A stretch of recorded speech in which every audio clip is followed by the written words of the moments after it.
Wa sallallahu ala sayyidina wa maulana wa habibina syafiq Muhammadin sallallahu alaihi wa alihi wasallam. Asyhadu an la ilaha illallah wahdahu la syarikalah wa asyhadu anna Muhammadan abduhu wa rasuluh la nabiyya ba'da.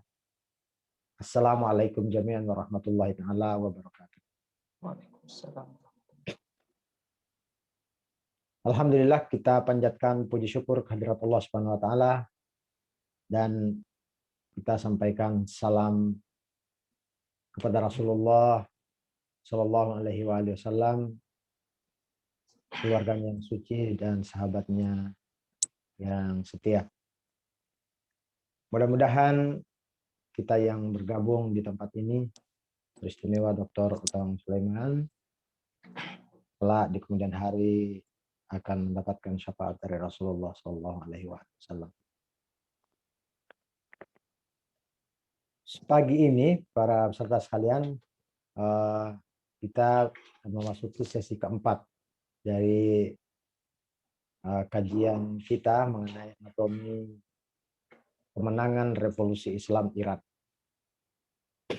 Pada pembahasan-pembahasan yang lalu, kita tahu bahwa proses revolusi yang ada di Iran bukan suatu yang sifatnya politis saja, tapi ternyata ada satu faktor besar yang menarik untuk kita bahas, yakni tentang kelembagaan pendidikan yang justru menjadi sebuah lokomotif dari perubahan besar yang terjadi di Iran. Potret Iran pada saat revolusi bukan bisa dikategorikan sebagai peristiwa politik belaka, tapi suatu peristiwa kemanusiaan yang masif jauh sebelum revolusi Islam Iran, yakni pembentukan pribadi-pribadi yang oleh pembahas kita kemarin dinamakan sebagai Rausan Fiqh. Para penggerak tercerahkan yang ada di Iran pada saat itu jumlahnya tidak hanya 1-2 orang, tetapi ratusan orang yang mengisi pelosok-pelosok Iran untuk melakukan pencerahan, dan inilah yang mendukung revolusi yang digerakkan oleh Imam Khomeini pada saat itu. Nah, pagi hari ini kita ingin membedah bagian tertentu, yakni proses pendidikan yang terjadi di kelembagaan pendidikan tradisional di Iran yang kita sebut sebagai Hauzah Ilmiah.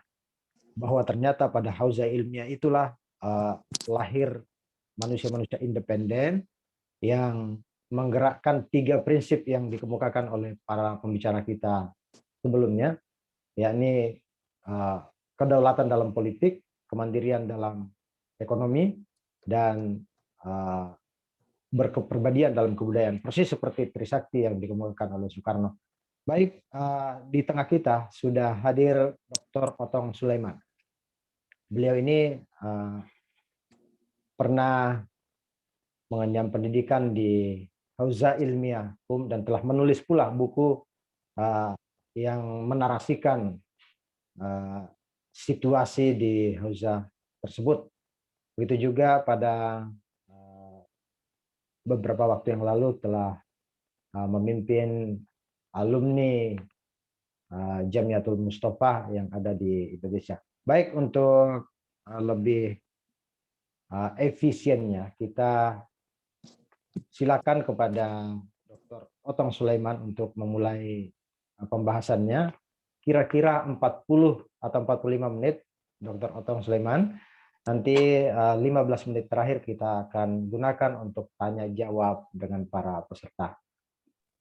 Demikian saya berikan waktu dan tempat kepada Dr. Otong Sulaiman MA. Tafadhal. Ya, bismillahirrahmanirrahim. Alhamdulillahirabbil alamin wa bihi nasta'inu ala umuri dunya waddin. Wassalatu wassalamu ala asyrafil anbiya'i wal mursalin habibi ilahil alamin Abil Qasimil Mustafa Muhammadin wa ala alihi thayyibin at-tahirin wa ashabihi mayaminal muntajabin. wa man tabi'ahum bi ihsanin ila qiyami yaumiddin. Rabbi shrah li sadri wa yassir li amri wahlul 'uqdatam min lisani. Bapak-bapak, ibu-ibu semuanya, assalamualaikum warahmatullahi wabarakatuh. Waalaikumsalam warahmatullahi wabarakatuh. Terima kasih atas kesempatan yang diberikan. Saya sudah mengirimkan ada presentasi ya. Jadi mohon di-share untuk host Ustadz Suparno. Ya. Baik, ya sudah terlihat, dan di sini kita akan saya akan lebih banyak ngobrol lah. Apalagi tadi Ustadz Safinuddin menyatakan bahwa saya memang pernah membuat sebuah buku, tapi sebenarnya bukan sebuah buku karena itu adalah novel ya. Kalau buku itu kesannya adalah sesuatu yang sifatnya ilmiah. Walaupun di dalamnya ada hal-hal yang ilmiah, tapi memang di dalam novel tersebut, judulnya Dari Jendela Hauzah, itu sudah menceritakan bagaimana situasi internal yang sebagian besarnya itu berbasiskan kepada pengalaman yang saya rasakan selama sekitar 7 atau 8 tahun saya belajar di Hauzah Ilmiah Iran. Nah, ini tema yang akan saya sampaikan, yaitu Hauzah Ilmiah dan Lokomotif Gerakan Revolusi.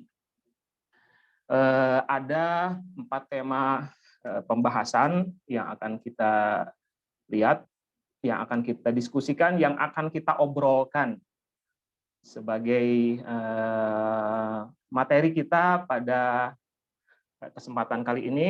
Yang pertama adalah tentang tujuan revolusi Islam. Kita bicara tentang hal yang sekilas saja karena sebagian besarnya saya yakin sudah disampaikan oleh para pemateri sebelumnya di shortcast ini. Kemudian kita akan membahas tentang makna Hauzah Ilmiah. Mungkin di sini agak sedikit panjang lebar berbicara tentang Hauzah Ilmiah itu apa, dan di sana saya akan lebih banyak bercerita ya tentang apa yang pernah saya alami. Jadi kalaupun ada presentasi, ini lebih banyak ke gambarnya sebenarnya. Nanti dari gambar itu kita akan lebih banyak bercerita terkait dengan apa yang terjadi di Hauzah Ilmiah yang saya rasakan. Dan kemudian tema yang berikutnya adalah tentang asumsi substitusional yang dibagi menjadi 2. Yang pertama adalah nanti kita akan membahas tentang sebuah pembahasannya adalah jawaban atas pertanyaan. Apakah sistem Hauzah yang dilaksanakan secara ideal itu menghasilkan sesuatu yang lain selain revolusi Islam? Jadi kan kita berbicara tentang 2 hal di sini, menghubungkan antara revolusi Islam Iran dengan Hauzah Ilmiah. Nah, 2 hal ini apakah memang hubungannya adalah hubungan yang tidak terpisah satu sama lain?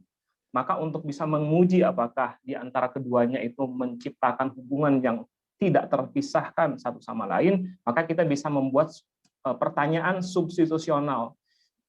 Yang pertama adalah substitusional itu akan diganti kan ya. Maksud saya gini, kan ini faktanya sekarang adalah bahwa dari Hauzah itulah muncul revolusi Islam Iran. Bahwa revolusi Islam Iran itu digerakkan oleh pribadi-pribadi yang seperti tadi disampaikan oleh Ustaz Syafinuddin, pribadi-pribadi yang digembleng di institusi bernama Hauzah. Faktanya seperti itu. Tapi apakah pertanyaannya, apakah memang Hauzah itu menghasilkan hal-hal yang bahwa Hauzah itu mau tidak mau ketika dilaksanakan secara ideal, maka dia mau tidak mau akan menghasilkan revolusi. Ataukah mungkinkah dari Hauzah itu munculnya adalah sesuatu yang lain selain revolusi Islam ya? Mungkinkah dari Hauzah itu sebenarnya ada alternatif lain yang bisa dimunculkan?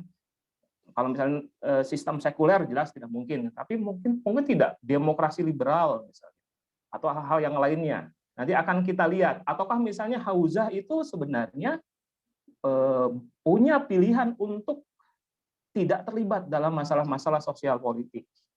Ya sudah aja diam, sebagaimana orang-orang misalnya di sebagian tempat ada yang memaknai Islam itu sebagai satu kehidupan pribadi saja.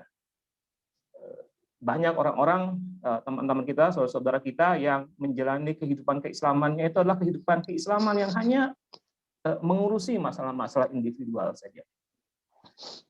Apakah seperti begitukah? Gitu kan, bahwa Hauzah itu ujung-ujungnya akan kemana nantinya ketika dilaksanakan secara sebaik-baiknya. Dan kemudian pembahasan yang keempat, kita balik. Apakah revolusi Islam Iran ini revolusi Islam itu bisa dibangun atau digerakkan oleh institusi selain hauzah ilmiah. Kalau misalnya itu diganti sama pendidik kampus misalnya ya, kampus modern seperti perguruan tinggi, mungkinkah dari perguruan tinggi itu dihasilkan revolusi Islam? Mungkinkah misalnya dari sesuatu yang lain seperti misalnya apa? Katakanlah dari kelompok-kelompok para pebisnis, misalnya orang-orang yang hidupnya adalah lebih banyak di bidang-bidang ekonomi. Kaum teknokrat mungkinkah menghasilkan revolusi Islam? Artinya hauzahnya disubstitusi oleh sesuatu yang lain. Mungkinkah itu terjadi? Nah, ini yang akan kita bahas di tema yang keempat. Nah, kita sekarang masuk ke pembahasan yang pertama.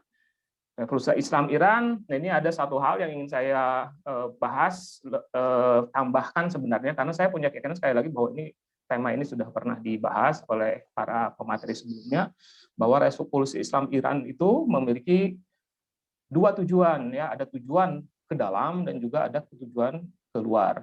Tujuan ke dalam adalah mengganti pemerintahan yang despotik. Dalam ini adalah pemerintahan Shah Pahlavi, sebuah sistem pemerintahan yang merupakan kelanjutan dari berbagai macam dinasti yang pernah berkuasa di Iran selama sekitar 2.500 tahun.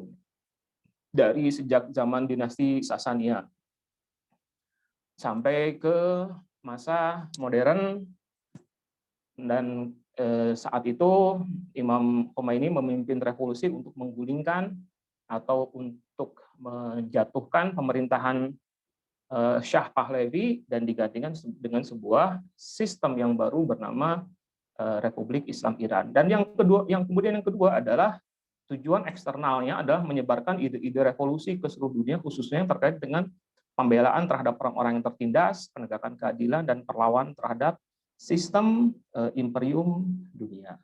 Ini adalah tujuan eksternalnya. Banyak sekali ketika sudah beberapa data dari pidato-pidato, atau misalnya dari berbagai macam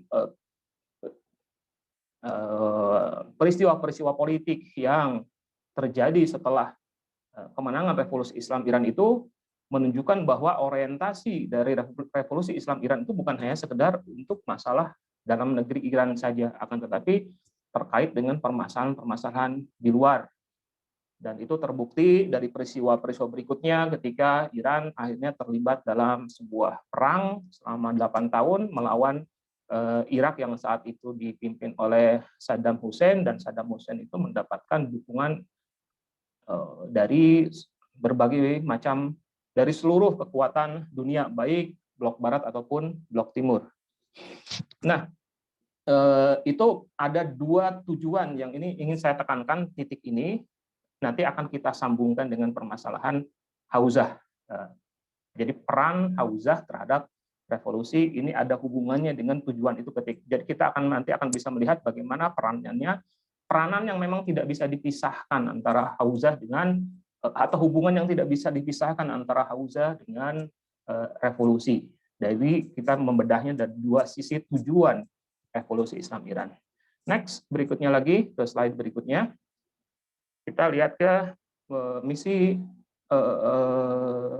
tentang hauzah ilmiah. Ya. Hauzah ilmiah itu secara umum bisa dikatakan adalah pusat pembelajaran ilmu-ilmu agama secara tradisional di kalangan para pengikut mazhab Ahlul Bait. Kalau misalnya ditanya sejak kapan hauzah ilmiah ini didirikan, kalau merujuk kepada apa yang ada di dalam buku-buku yang terkait dengan hauzah atau pesantren, sebenarnya jadi gini, hauzah ini kurang lebih mirip dengan pesantren di Indonesia. Perbedaannya tentu saja kalau di sana, di hauzah di Iran itu, dan juga di beberapa tempat yang lain di berbagai macam kota di dunia yang di sana ada komunitas mazhab Ahlul Bait, dan di sana yang diajarkan adalah ilmu-ilmu hauzawi. Dan kemudian ada beberapa hal yang khas sekali yang terkait dengan apa yang diajarkan di hauzah ilmiah di berbagai tempat di mana ada komunitas mazhab Ahlul Bait ini. Dan kalau misalnya tanya ini sejak kapan mulai didirikannya, sebagian merujuknya kepada masa Imam Ja'far As-Shadiq alaihissalam, yang pada saat itu beliau sedang berada dalam situasi politik di mana ada terjadi pergantian kekuasaan dari Bani Umayyah kepada Bani Abbasiyah. Bani Abbas di antara keduanya berperang, dan perhatian kedua kekuasaan itu, Abbasiyah ataupun Umayyah, terhadap komunitas Ahlul Bait, para pengikut mazhab Ahlul Bait itu menurun karena mereka sibuk dengan peperangannya. Maka pada saat itu Imam Ja'far Shadiq membangun sebuah sistem pendidikan dan pembelajaran. Ada yang mengatakan seperti itu, tapi ada juga yang mengatakan bahwa sebenarnya kalau mau dirunut lebih jauh lagi, bahkan Hauzah itu pernah diadakan di zaman Rasulullah Shallallahu Alaihi Wasallam, misalnya di Darul Arqam ketika masih di Mekah, dan juga ketika di Madinah pun dibuat model-model Hauzah. Intinya ketika dikatakan bahwa Hauzah ini adalah pusat pembelajaran ilmu-ilmu agama, maka sebenarnya itu adalah sebuah proses yang terus-menerus berlangsung sepanjang masa. Dan ini memang tidak bisa dilepaskan dari misi atau falsafah dasar dari pembangunan peradaban Islam, di mana Islam itu diawali dengan kata-kata Islam ini mulai, ajaran Islam ini mulai menjadi tugas yang diemban oleh Rasulullah pada peristiwa bi'tsah atau pengangkatan beliau sebagai nabi, dan itu ditandai dengan turunnya wahyu Al-Quran surah Al-Alaq yang diawali dengan kata-kata Iqra, bacalah. Itu menunjukkan bahwa Islam itu adalah ajaran yang sangat menekankan pentingnya ilmu pengetahuan, pentingnya transfer ilmu, pentingnya taklim dan ta'alum, mengajarkan kepada orang lain, dan juga belajar tentang ilmu-ilmu, termasuk tentu saja ilmu-ilmu keagamaan. Next, berikutnya lagi kita bicara tentang visi. Yang berikutnya adalah misi Hauzah. Misi Hauzah saya akan mencoba merangkumnya, bahwa yang misi Hauzah itu diantaranya adalah mengenal agama dengan benar, berdakwah dan menyebarkan pemahaman agama yang benar. Jadi memahami dulu dan kemudian menyebarkannya. Ini memang sesuatu yang kita pahami secara bersama-sama, secara aksiomatis. Ada salah satu peribahasa dalam bahasa Arab, faqidu syai' la yu'ti. Orang yang tidak memiliki sesuatu itu tidak mungkin bisa menyebarkannya atau memberikannya kepada orang lain. Kalau kita ingin bersedekah, tidak mungkin kita bersedekah kalau kita sendiri orang yang miskin, tidak punya harta yang bisa kita sedekahkan. Begitu juga dengan ilmu, ketika ada perintah agar kita memberikan ilmu kepada orang lain, menyebarkan ilmu, maka yang pertama-tama harus dilakukan oleh kita adalah kitanya dulu punya ilmu dulu, gitu kan ya. Jangan sampai ilmunya tidak punya, atau ilmunya keliru, atau ilmunya ternyata salah yang kita sampaikan. Itu tentu saja itu tidak sesuai dengan perintah agama terkait dengan pentingnya untuk menyebarkan ilmu kepada orang lain. Kemudian juga ada melakukan berbagai pembenahan sosial, membangun masyarakat religius, mengupayakan dipraktekannya nilai agama dalam kehidupan bersama, membela kaum mustadafin, memperkuat konsep penantian di tengah-tengah pengikut mazhab Ahlul Bait.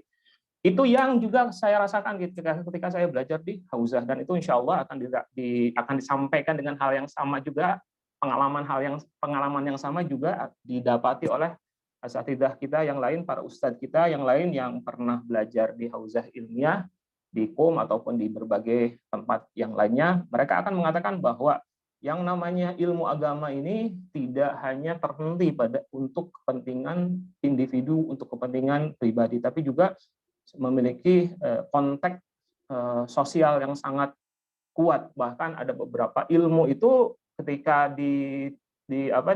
dipelajari, memang ujung-ujungnya adalah parameternya seberapa sukses kita mempelajari ilmu pengetahuan itu, seberapa sukses kita bisa mengimplementasikannya dan menyebarkannya di tengah-tengah masyarakat, menggunakan ilmu-ilmu tersebut dalam rangka untuk melakukan hal-hal kebaikan di tengah-tengah masyarakat. Next, berikutnya lagi. Di Hauzah kami belajar banyak sekali ilmu-ilmu. Ya, ini sini juga kalau misalnya mau bertanya apa bedanya pelajaran-pelajaran yang dipelajari di Hauzah dengan pesantren, Hauzah di komunitas Ahlul Bait dibandingkan dengan pesantren yang yang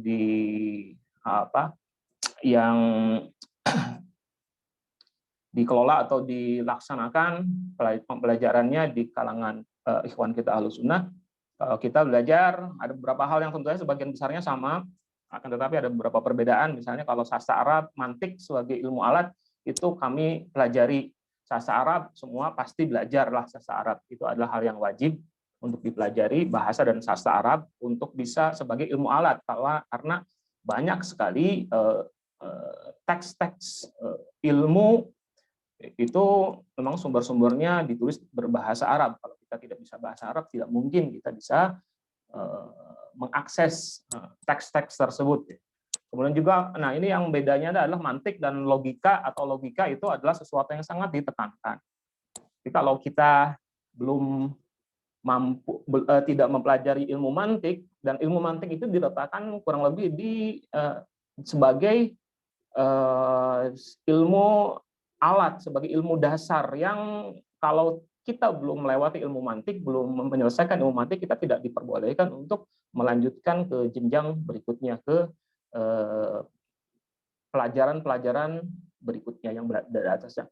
Kita juga belajar tentang ilmu fikih tentu saja, dan fikihnya ini, nah ini juga ada hal yang berbeda. Kalau fikih di Ahlul Bait ini, kalau kita lihat misalnya di Risalah Amaliyah dari para maroji kita akan melihat bahwa bab fikih yang dipelajari tentu saja untuk kemudian akhirnya harus diajarkan kepada di tengah masyarakat, yang dipelajari oleh para pelajar Hauzah, oleh para santri Hauzah itu ada sampai 51 bab. Banyak sekali gitu ya, beda dengan yang kalau saya melihat, kalau bisa dikatakan bahwa bab-bab fikih yang diajarkan di Hauzah itu jauh lebih banyak dibandingkan dengan bab-bab fikih yang diajarkan di pesantren-pesantren kalangan kita Ahlus Sunnah wal Jamaah. Jadi kalau itu kami ini belajar dulu itu fikih, untuk mempelajari fikihnya saja ya, untuk bisa menguasai seluruh fikihnya saja berdasarkan kepada fatwa dari sejumlah marji, itu kami harus menghabiskan beberapa sampai mungkin 8 semester, itu pun nggak selesai gitu. 8 semester semuanya fikih gitu. Fikih itu bukan hanya sekedar sholat, zakat, puasa, akan tetapi juga ada bab jihad, juga ada bab terkait dengan amar ma'ruf nahi mungkar, ada bab tentang haji, ya tentu saja haji, kemudian ada banyak sekali ya, ada sampai saya hitung itu dulu kita pernah melihat bahwa bab di dalam fikih itu ada sampai 51 bab gitu. Kemudian ilmu usulnya, jurisprudensi hukum ya, sesuatu yang menjadi dasar dari kenapa munculnya fikih, karena Hauzah ini sebenarnya didirikan supaya orang-orang yang terpilihnya itu akan menjadi seorang mujtahid, sehingga yang nantinya akan memberikan fatwa dan seterusnya gitu kan ya. Dan untuk itu maka dia harus memahami dengan sebaik-baiknya yang namanya usul fikih. Usul fikih ini itu sampai kalau mau dipelajari secara keseluruhan sampai kepada orang untuk kemudian bisa masuk ke apa yang disebut dengan advance studies dari ilmu fikih dan usul fikih itu disebutnya itu advance studies, itu disebutnya bahsul kharij, dan bahsul kharij itu hanya bisa dimasuki oleh orang yang pintar, cerdas, dan dia sudah mempelajari ilmu-ilmu hauzahnya sebagai ilmu membuka, itu bisa sekitar rata-rata sih sekitar 5 tahun atau 7 tahun baru masuk ke ilmu tingkat lanjutan, dan itu pun belajar di bahsul kharijnya itu bisa sampai 15 tahun, 20 tahun gitu. Sehingga kalau dia selesai bahsul kharij, dia bisa menjadi seorang mujtahid, itu rata-rata mujtahid itu setelah dia belajar ilmu hauzah selama 20 tahun atau 25 tahun. Jadi kalau saya, walaupun saya menyandang gelar doktor, dan doktor ini di Indonesia disebut sebagai pencapaian akademik tertinggi, maka kalau dihubungkan dengan kualitas saya di Hauzah, tingkatan saya di Hauzah masih sangat rendah. Bahkan mungkin S1 pun tidak mungkin ya, orang seperti saya ini. Ada di antara teman-teman saya, asatidzah kita yang sudah jauh lebih tinggi dibanding saya, tapi tetap saja gitu belum sampai ada orang yang sampai sekarang kita kenal sudah menyelesaikan Bahsul Kharij, walaupun ada yang di Hauzahnya sudah belajar lebih dari 20 tahun. Sampai sekarang masih belum selesai untuk bisa disebut sebagai seorang mujtahid. Yang itu adalah perbedaan. Jadi kita belajar tuh betul-betul sekali kita belajar di sana. Kemudian juga kita belajar tentang filsafat juga sangat ditekankan untuk belajar filsafat. Sesuatu yang di beberapa pesantren di kita sama sekali tidak diajarkan. Bahkan sebagian dari teman saudara-saudara kita di Ahlus Sunnah ada yang mengharamkan filsafat. Kalau di Hauzah, filsafat bukan hanya diperbolehkan, akan tetapi menjadi sebuah pelajaran wajib. Ya. Kemudian ilmu kalam, ulumul Quran, tafsir, sejarah, akhlak, irfan, dan ilmu-ilmu keagamaan lainnya yang mengikuti perkembangan zaman. Itu sesuatu yang pernah kami pelajari selama kami belajar di Hauzah. Sangat banyak sekali, dan itu pun kami belum selesai sebenarnya. Kalau saya disebut sebagai orang yang pernah belajar di Hauzah, bahkan saya pernah memimpin organisasi Ikatan Alumni Hauzah, tapi tetap saja gitu ilmu saya atau apa yang pernah saya pelajari selama di Hauzah itu masih sangat rendah sekali. Tapi kita tidak berbicara tentang kami ya kondisinya, tapi kita sedang berbicara tentang sebuah sistem yang ideal yang kalau misalnya dihubungkan dengan apa yang terjadi di Iran, terutama karena kita sedang berbicara dalam konteks revolusi Islam Iran. Revolusi Islam Iran itu dibangun oleh orang-orang yang belajar ilmu-ilmu Hauzah sampai sekian lama. Bagaimana kita ketahui misalnya dalam sejarah kan Imam Khomeini sendiri itu beliau untuk pertama kalinya menyerukan revolusi itu menyampaikan kritikan yang sangat keras terhadap pemerintahan Syah dan menyerukan perlunya sebuah perubahan format politik itu di usia yang sudah tua, 63 tahun. Dan itu beliau sudah menjadi seorang mujtahid. Nah, itu beliau yang sangat hebat, yang sangat pintar, yang sangat jenius itu baru mencapai mujtahidnya itu kalau tidak salah gitu kami mendengar ini beberapa kesaksian menyatakan bahwa beliau baru mencapai usia 50 sekian tahun gitu kan, 52 tahun, 53 tahun baru mencapai derajat mujtahid, dan setelah sekian tahun menjadi mujtahid barulah Imam Khomeini menyerukan revolusinya. Dan yang lain-lainnya juga sama, walaupun kemudian kita tahu bahwa ada beberapa di antara para mujtahid yang masih muda sekali, kita mengenal misalnya orang yang dikenal sebagai mujtahid yang termasuk jajaran yang sangat muda itu seperti Ayatullah Baqir Sadr, kemudian ada beberapa yang lainnya. Tapi intinya sih secara umum rata-rata gitu ya, itu para tokoh dan pilar penggerak revolusi, atau kalau mengikuti istilah yang diberikan kepada saya untuk saya bawakan temanya, itu yang menjadi lokomotif gerakan revolusi itu adalah orang-orang yang belajar ilmu-ilmu Hauzawi selama rata-rata di angka 20 atau 25 tahun. Dan ilmunya sangat banyak ya. Kemudian berikutnya lagi. Nah, ini pertanyaan ya. Kita masuk ke pembahasan yang ketiga. Pertanyaannya, apakah sistem Hauzah yang dilaksanakan secara ideal menghasilkan sesuatu yang lain selain revolusi Islam? Jadi kalau seperti yang tadi saya singgung di awal, kalau misalnya ada yang belum baru bergabung, saya tadi mengaitkan antara Hauzah dengan revolusi dengan melihatnya dari dua sisi. Apakah revolusi itu pasti menghasilkan? Apakah Hauzah itu ketika dilaksanakan secara ideal itu pasti menghasilkan revolusi? Ataukah Hauzah itu juga memberikan alternatif, ada sesuatu yang lain yang dibangun oleh Hauzah itu? Misalnya sebuah kelompok sufi misalnya yang tidak begitu peduli terhadap masalah-masalah sosial. Jadi ini menjadi pertanyaan kita yang akan kita jawab sekarang. Tapi nanti berikutnya lagi, pertanyaan berikutnya lagi yang akan kita jawab adalah pembahasan mengenai kita balik. apakah revolusi ini hanya bisa dihasilkan ketika yang menggerakkannya adalah orang-orang Hauzah? Apakah tidak bisa disubstitusi, apakah tidak bisa diganti Hauzah itu dengan kelompok-kelompok yang lain? Misalnya oleh kelompok-kelompok para politisi misalnya. Bisakah dibangun oleh para pebisnis, para teknokrat, oleh kelompok-kelompok akademisi kampus misalnya? Bisakah? Itu akan kita bahas di pembahasan berikutnya. Nah, ini seperti, kalau kita bicara tentang sebuah keluarga yang ideal, pasangan yang ideal itu konon katanya untuk bisa mengetahui apakah pasangan itu ideal, kita bisa bertanya dengan pertanyaan substitusional. Misalnya,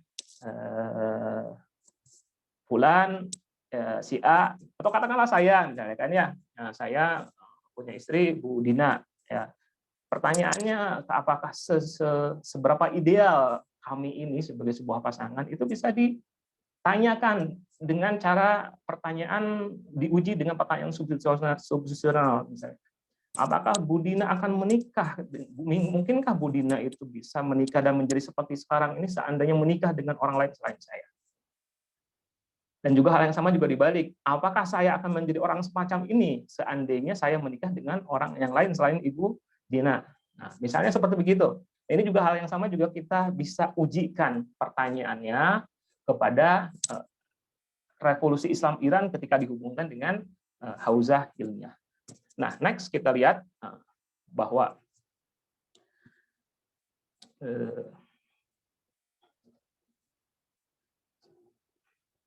Hauzah meyakini, sebagaimana tadi juga sebagiannya sudah kita sampaikan, kita bahas, bahwa Hauzah itu misinya dan kemudian apa yang dipelajari Hauzah itu menunjukkan bahwa misi-misi sosial Hauzah, sosial itu kan ketika kita membagi dua, misi itu menjadi dua ya, membangun pribadi, personal, atau membangun sesuatu yang sifatnya sosial, sesuatu yang terkait dengan diri sendiri, individu, atau yang disebut sebagai ibadah, atau kita berbicara tentang muamalah. Itu ada dua hal yang berbeda. Nah, Hauzah itu meyakini bahwa misi-misi sosial Hauzah itu memiliki kepentingan yang lebih besar dibandingkan dengan misi-misi individual atau misi-misi ibadahnya. Menurut Imam Khomeini, ridwanullah ta'ala alaih, perbandingan ayat-ayat muamalah dibandingkan dengan ayat-ayat ibadah itu sampai 90% berbanding 10%. Itu yang disampaikan oleh Imam Khomeini ketika beliau berbicara tentang pentingnya para ulama untuk memperhatikan masalah-masalah sosial sesuai dengan misi Hauzah. Hauzah itu didirikan bukan hanya untuk bahwa kita mendapatkan ilmu, mendapatkan pengetahuan, misalnya di filsafat, kita paham bahwa manusia ini awalnya adalah seperti begini, gitu kan ya. Kemudian dulunya saya seperti begini, Tuhan itu seperti begini, sudah selesai seperti itu. Tidak seperti itu. Apalagi kalau misalnya kita hubungkan dengan misalnya filsafatnya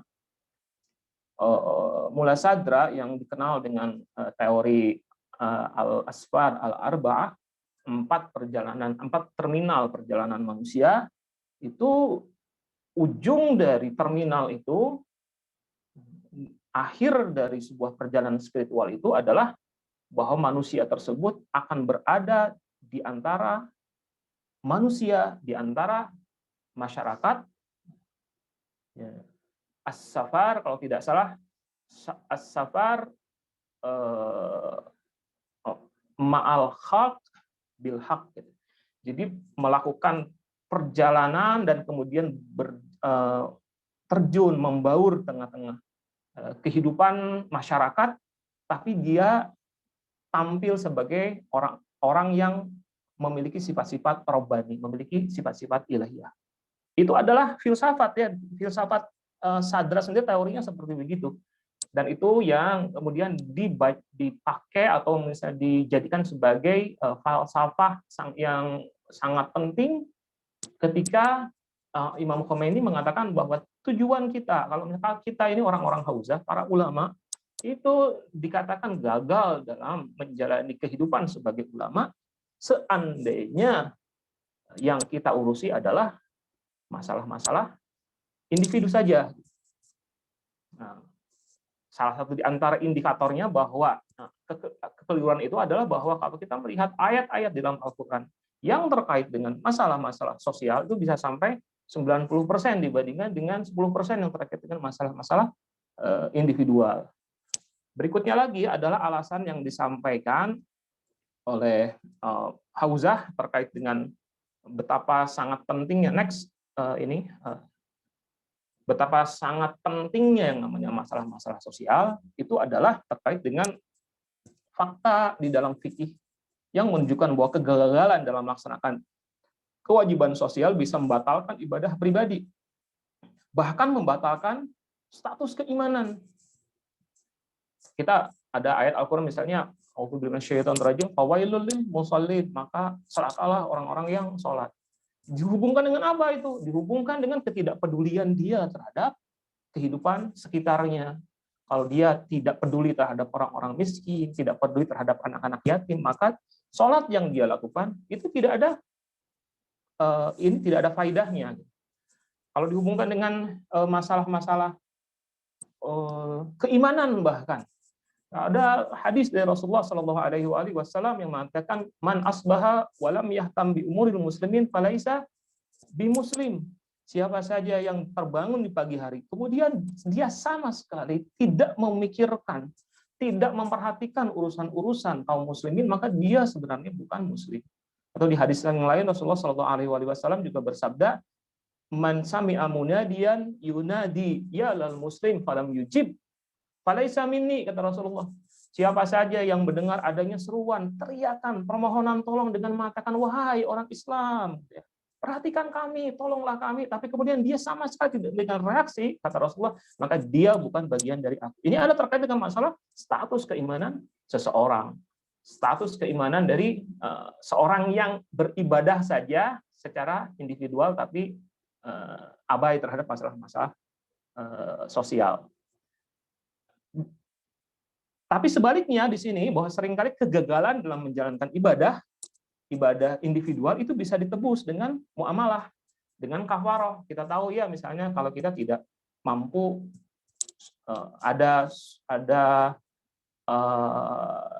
di bulan Ramadan kita wajib untuk berpuasa, akan tapi kalau misalnya kita ada orang-orang yang tidak mampu karena misalnya sudah tua, maka dia harus membayar fidyah.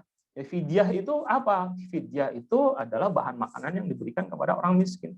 Itu menunjukkan bahwa seandainya kita gagal dalam beribadah secara individual, maka bisa diganti dengan ibadah sosial.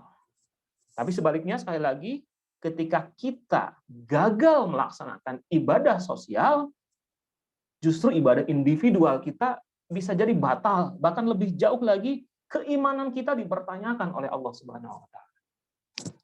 Nah, kemudian berikutnya lagi, next slide.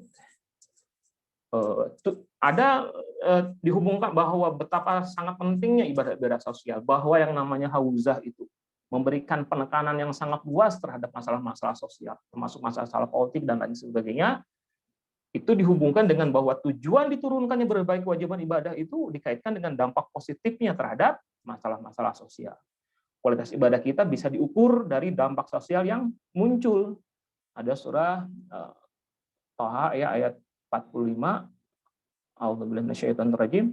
Innas sholata tanha 'anil fahsya'i wal munkar. Sesungguhnya salat itu mencegah dari perbuatan keji dan mungkar. Artinya kalau kita masih tetap melakukan perbuatan keji di tengah-tengah masyarakat, melakukan kemungkaran di tengah-tengah masyarakat, maka salat kita dipertanyakan. Betulkah gitu? Kita ini telah melaksanakan salat secara baik dan benar. Next, berikutnya lagi adalah pertanyaan substitusional yang berikutnya yang dihubungkan dengan apakah revolusi Islam itu bisa dibangun atau digerakkan oleh institusi selain hauzah ilmiah. Nah, langsung saja ke berikutnya. Nah, kita melihat ini lebih banyak gambar. Ini gambar apa nih? Ini adalah gambar ketika di Yunani ini, ketika di sana ada di sidang senat Yunani di zaman kuno, zaman dulu, ketika mereka sedang berbicara tentang bagaimana memperluas kekuasaan, melakukan imperialisme. Nah, ini adalah satu hal yang sangat menjadi satu fakta yang seringkali membuat kita miris, bahwa ketika kita berbicara tentang apa itu politik, gitu kan ya, bagaimana sistem yang baik, yang benar untuk sebuah politik. Nah, next dilihat yang ini ya.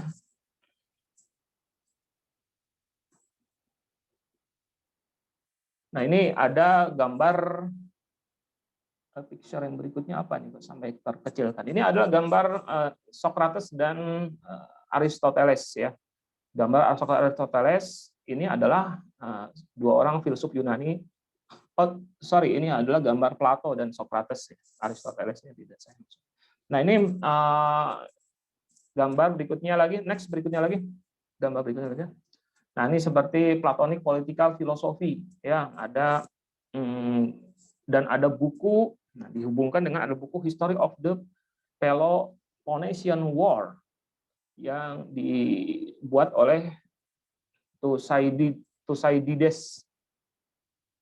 Jadi berbagai macam pemikiran politik, ada yang berbicara mengatakan demokrasi sebagai prinsip yang terbaik, kemudian ada yang mengatakan bahwa teokrasi lah yang terbaik, ada yang mengatakan aristokrasi yang terbaik, atau meritokrasi, plutokrasi, dan berbagai macam teori-teori yang dikeluarkan oleh para filsuf di sepanjang sejarah, bahkan yang disampaikan oleh para filsuf Yunani yang disebut-sebut sebagai para pemikir awal di kalangan di dunia filsafat, ketika mereka berbicara tentang filsafat, tentang politik, itu menjadi sia-sia saja, akan menjadi sia-sia kurang lebih. Karena apa? Karena yang berlangsung di luar adalah bahwa kekuasaan itu dipengaruhi oleh perang, dipengaruhi oleh imperialisme, dipenuhi oleh nafsu keinginan dari orang-orang yang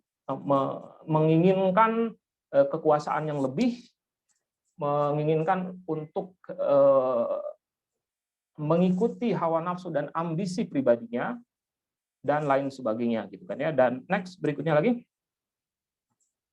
karena waktunya sepertinya sudah sedikit lagi. Nah, ini seperti ini, keserakahan yang dibuat oleh manusia sehingga mereka ingin berlomba-lomba untuk menguasai berbagai kawasan di dunia. Nah, next berikutnya lagi. Nah, ini Barat. Nah, kita sampai pada titik di mana ketika di Barat muncul fenomena yang namanya imperialisme, kolonialisme, dan kemudian sekarang dilanjutkan dengan apa yang disebut dengan postkolonialisme, di mana kekuatan-kekuatan Barat ini ingin menghegemoni dunia, ya, dan mereka memberikan semacam justifikasi pembenaran filosofis dengan mengeluarkan teori-teori tertentu seperti Thomas Hobbes yang mengatakan bahwa kondisi alamiah dasar manusia itu memang saling mengalahkan, saling menguasai, sehingga manusia itu kalau tidak ingin dikuasai, tidak ingin dikalahkan, ya harus mengalahkan. Dan disebutkan bahwa kondisi dasar manusia itu seperti Leviathan, yang itu adalah mitologi dari Yunani. Nah, itu ada banyak sekali gitu ya ini pembenaran yang dilakukan, kemudian yang disampaikan, ditulis secara kurang lebih dalam tanda kutip ditulis secara ilmiah. Nah, ini adalah masalah yang muncul di Barat, sehingga ketika kita melihat faktanya bahwa dunia sekarang ini, ketika zaman dulu ada masalah yang disebut dengan kolonialisme. Setelah kolonialisme fisik selesai, masuk apa yang disebut dengan postkolonialisme. Postkolonialisme memasuki apa yang disebut dengan masa perang dingin di antara kekuatan blok Barat dan kekuatan blok Timur. Ketika blok Timur itu dikarenakan memang sudah terlalu absurd ya dalam pengelolaan atau implementasi dari pemikiran-pemikiran sosialisme dan marxismenya, akhirnya mereka runtuh pada tahun 91, bulan Desember 91 ditandai dengan runtuhnya Uni Soviet. Maka saat itu Amerika yang memimpin blok Barat itu seakan-akan sedang menuju sebuah kekuatan yang monopolar, kekuatan yang tidak akan mungkin bisa dihalang-halangi, yang pada akhirnya akan menguasai dunia. Akan tetapi, itu kan ya 11 tahun sebelum Soviet bubar, Blok Timur jatuh, ternyata ada revolusi Islam. Yang di sana, next berikutnya lagi, ini adalah slide yang terakhir. Di sana ada para ulama hauzah yang memberikan challenge terhadap dasar-dasar filosofis hegemoni Barat. Misalnya di sini ada buku berjudul Usule Falsafah wa Rawashe Realism. Jadi prinsip-prinsip filsafat dan metode realisme. Dan ini para pengusungnya ada seperti Ayatullah Mutahari, Alamah Tabatabai, dan berbagai pemikir-pemikir hauzah yang tentu saja harus kita masukkan juga yang namanya Imam Khomeini.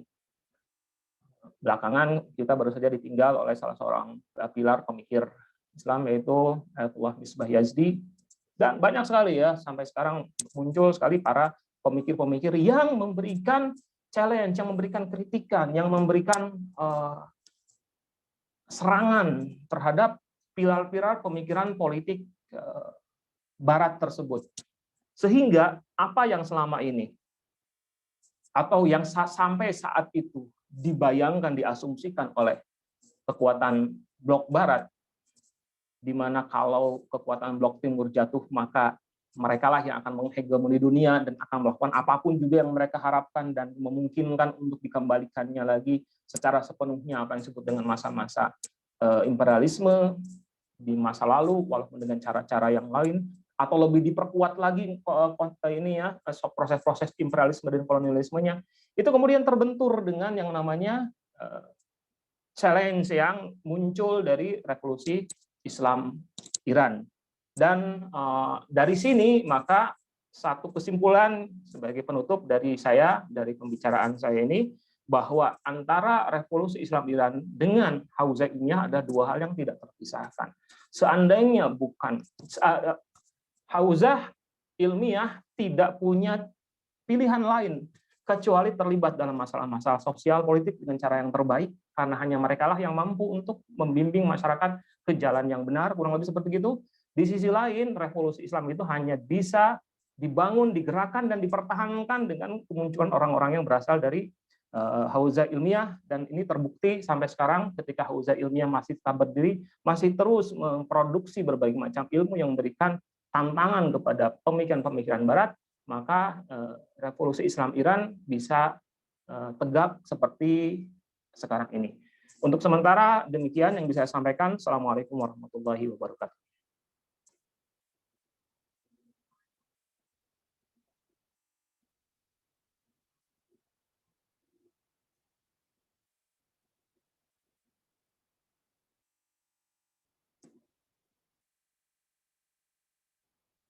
Baik, ini suara saya, suara dari host tidak, atau pembawa acara tidak terdengar. Saya kembalikan kepada Ustaz Syafinuddin. Fadhol, Ustaz.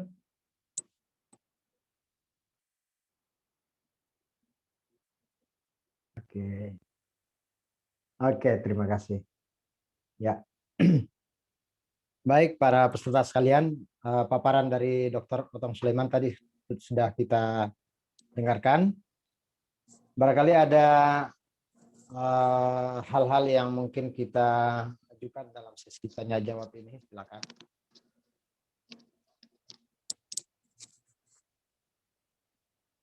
Saya lihat di kolom chat itu belum ada pertanyaan. Ada yang angkat tangan mau bertanya kayaknya. Monggo, yang angkat tangan silakan. Bisa di-unmute langsung karena sudah otomatis. Silakan yang ingin berbicara secara langsung.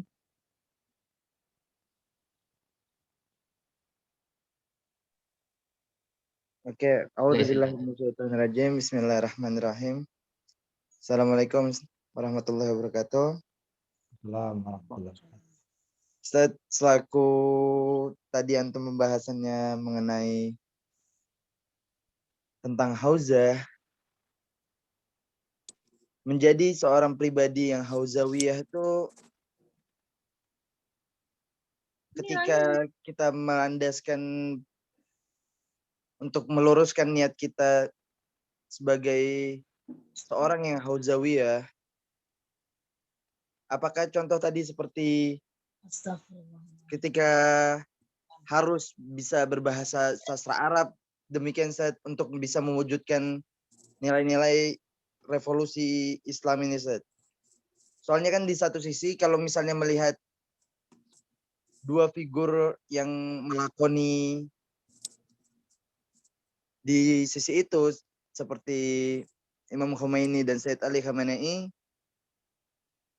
mempunyai kecakapan dari segala bidang ilmu. Apakah contoh halnya Hauzah yang berada di Indonesia ini bisa mewujudkan apa yang seperti ditampilkan oleh Sayyid Ali Khamenei dan Imam Khomeini? Syukran, Ustaz.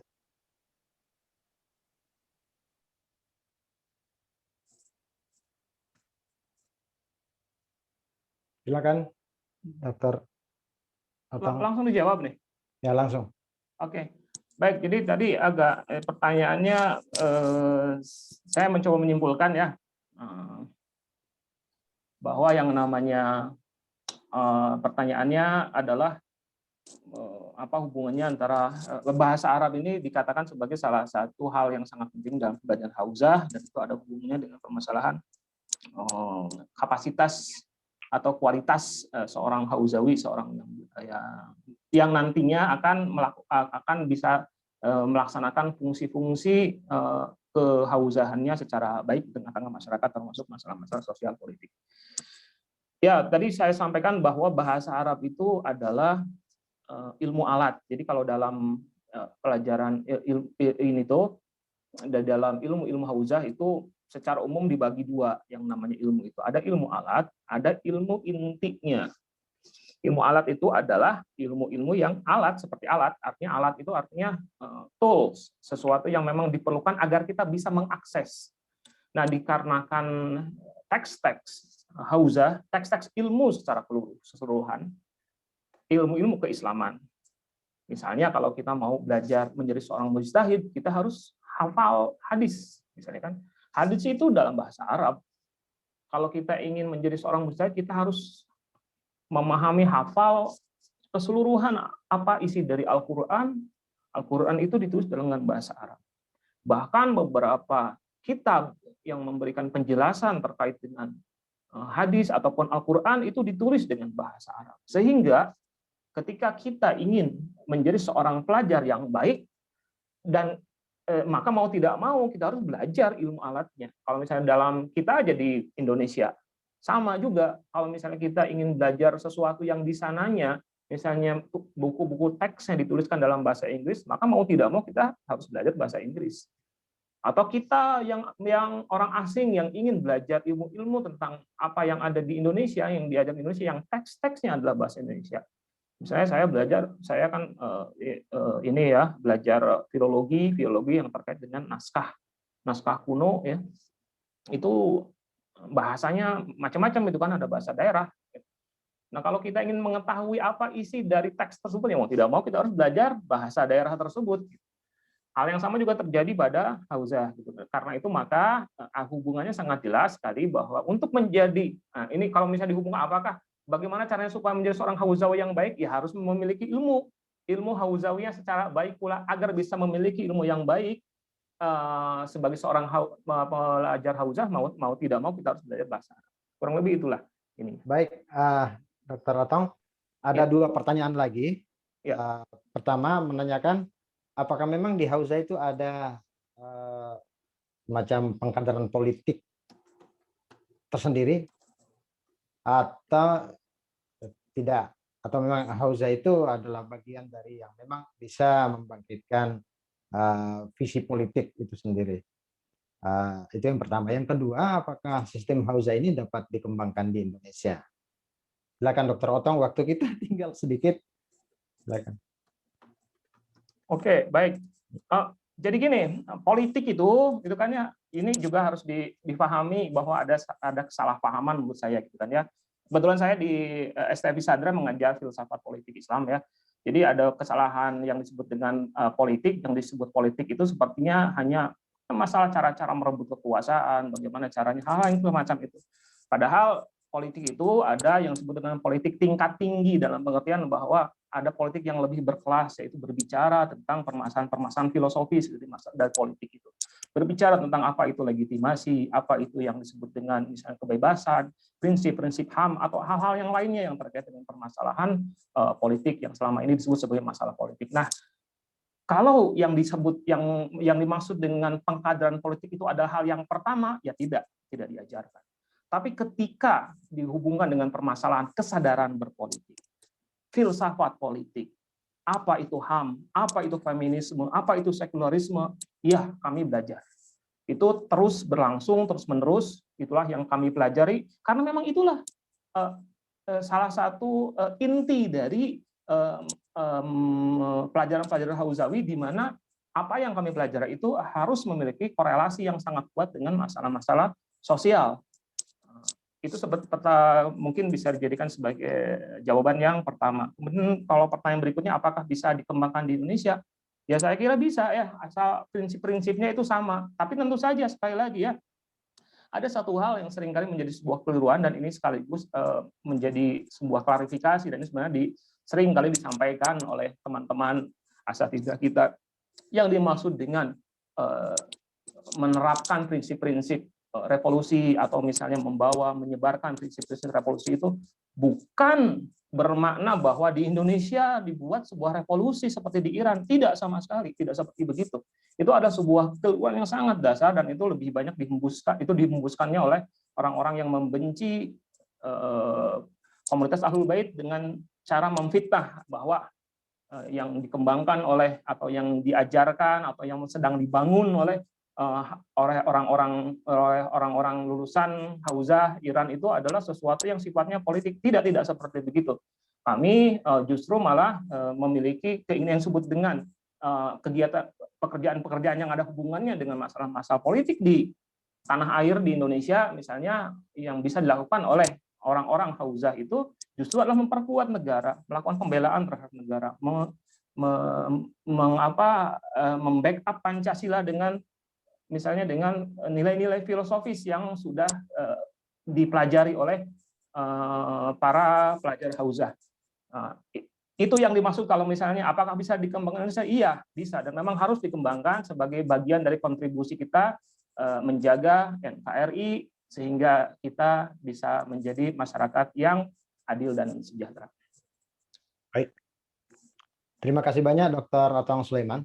Sayang sekali para peserta sekalian, kita sudah melewati jam kajian kita yang sudah ditentukan. Tentu para peserta sekalian masih punya banyak pertanyaan ya tentang ini, tapi waktu telah sampai. Ada sejumlah hal yang bisa kita highlight dari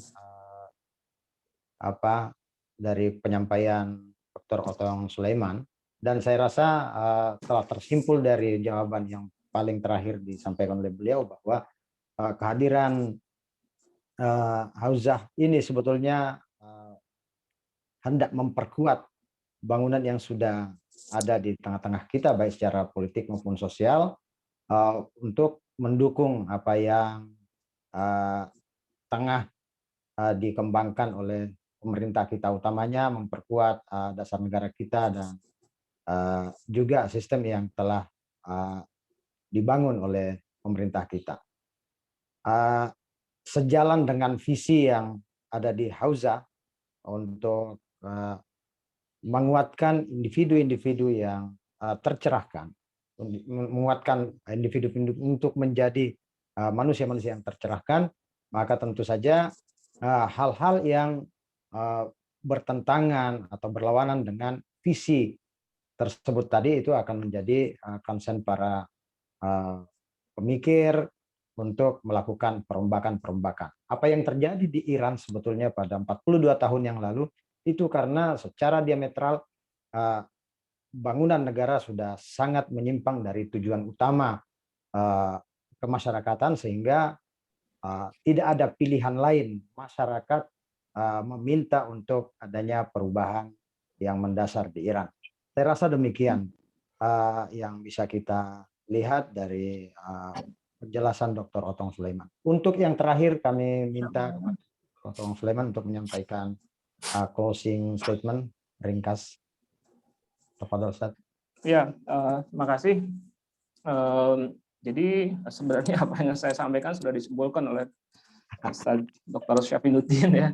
Tapi ya saya hanya ingin mempertegas saja bahwa ini juga saya mengkhawatirkan bahwa yang pertanyaan-pertanyaan yang tadi itu juga muncul di benak dari komunitas Ahlul Bait sendiri yang melihat bahwa hauzah revolusi itu menjadi kata-kata yang dalam tanda kutip menakutkan dan merupakan ancaman atau sesuatu yang bisa dipakai untuk menakut-nakuti orang lain dan memberikan ancaman kepada orang lain. Tidak seperti itu. Para pengikut mazhab Ahlul Bait sesuai dengan apa yang diamanatkan oleh para pemimpin, oleh para ulama, para maroji, itu ditekankan untuk membawa nilai-nilai revolusi yang diajarkan, yang disebarkan juga oleh para ustadz-ustadz dari lulusan Hauzah, untuk kemudian kita semua akan menjadi masyarakat yang baik, memberikan kontribusi terbaik buat bangsa dan negara itu. Demikian yang bisa saya sampaikan. Assalamualaikum warahmatullahi wabarakatuh. Waalaikumsalam warahmatullahi wabarakatuh. Terima kasih banyak kami ucapkan mewakili para penyelenggara, peserta, dan staf yang ada di Islamic Culture Center Jakarta pada Dr. Otong Sulaiman. Kita berharap pada waktu-waktu yang akan datang Dr. Otong Sulaiman bisa kembali kita hadirkan untuk membahas topik-topik yang baru. Terima kasih sekali lagi Dr. Otong Sulaiman. Salam buat keluarga, semoga tetap sehat. Wassalamualaikum warahmatullahi wabarakatuh. Assalamualaikum warahmatullahi wabarakatuh. Baik para peserta sekalian, insya Allah sore hari nanti kita akan melanjutkan kajian kita di short course anatomi revolusi Islam Iran, kemenangan revolusi Islam Iran ini bersama Habib Hafiz Al-Kaf tentang sistem pemerintahan di Republik Islam Iran. Untuk saya sampaikan bahwa Kedutaan Besar Republik Islam Iran pada akhir tahun 2019 itu telah menerbitkan buku Sistem Politik Islam. Ini bisa kita peroleh di ICC. Kalau ada yang hendak memesan, nanti kita atur. Baik, terima kasih sekali lagi atas perhatiannya. Dan saya ucapkan wassalamualaikum warahmatullahi wabarakatuh.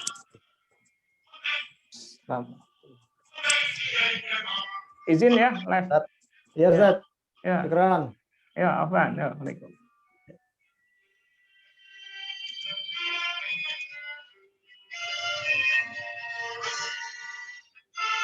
Ustaz Suparno, saya juga izin ya. Nah, Ustaz, silakan.